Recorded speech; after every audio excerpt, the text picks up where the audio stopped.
right. All right, thank you very much, Derek. Well, the cold and flu season, it is here. So how do you prevent yourself from being miserable? UAB nutritionist Dr. Beth Kitchin joins us now with a few pointers. Good to see you this morning. It's good to see you too, Mike. So I know some of these tried and true methods hold true. But they do work. I mean, now if it's flu we're talking about, you should get the flu shot. Exactly. I was just going to say the same thing. I totally agree with you. The flu shot is the way to go. And then even with the flu shot, there are things you can do to prevent the flu. But the flu shot's your best route to go. Now, the cold is a different story. Yeah, and shorten viruses as well. Right. We know we should wash our hands. Not everybody does it as well as we should. I know I don't. Right. One of the best things you can do is regular hand washing and use of hand sanitizer. I know that all over UAB at the Kirkland Clinic, we've got those dispensers all over the place. Use them and be very careful not to touch your face, your eyes, your nose after you've touched a doorknob, after you've shaken hands with somebody, all those kinds of things. So really think about that. Keeping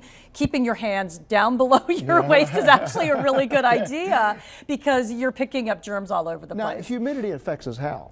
Right, because what happens, and up until yesterday, we were having some really low humidity, and that dries out the nasal passages, and it makes you more susceptible to germs. And so keeping a humidifier near your bed can really help to keep those mucous membranes nice and moist. Now this, I can handle the exercise part. The sleep part is where I fail miserably. I know, a lot of people really struggle with getting enough rest, but when we get enough sleep, you have a stronger immune system. So, and exercise may help to boost the immune system as well, as long as you don't overdo it. So don't go too high intensity with the exercise.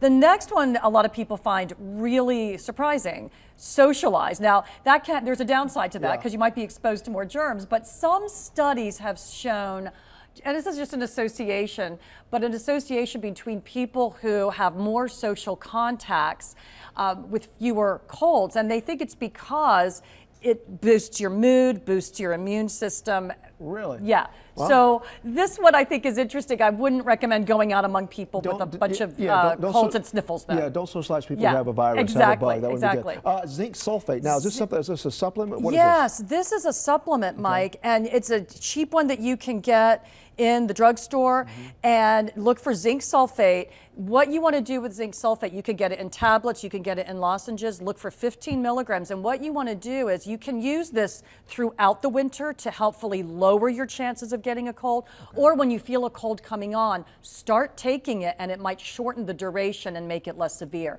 Avoid zinc nasal sprays. They can have a permanent effect on your ability to smell. They can be very dangerous. So no zinc nasal sprays, but tablets, lozenges are fine. Dr. Beth K, thank you so much. Thank Good stuff you. today. All right, 7:54. Janice.